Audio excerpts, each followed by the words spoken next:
দেশে আসার পর একটা জিনিস খুব ভালো করে দেখছি জানেন, 12 ঘন্টা 13 ঘন্টা ডিউটি করে আসার পর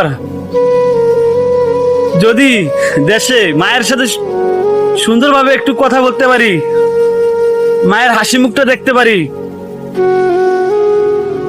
পরিবারের হাসি মুখটা দেখতে পারি, সকল কষ্ট দূর হয়ে যায় জানেন।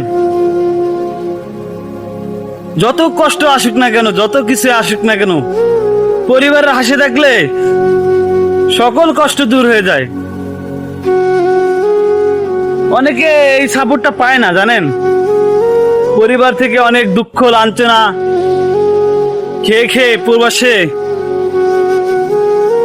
মাটিতে মিশে যায়। তা আমি একটা কথা বলি, প্রবাসীদেরকে কষ্ট দিয়েন না, তাদের কষ্ট কেউ বোঝে না জানেন, এটাই প্রবাস।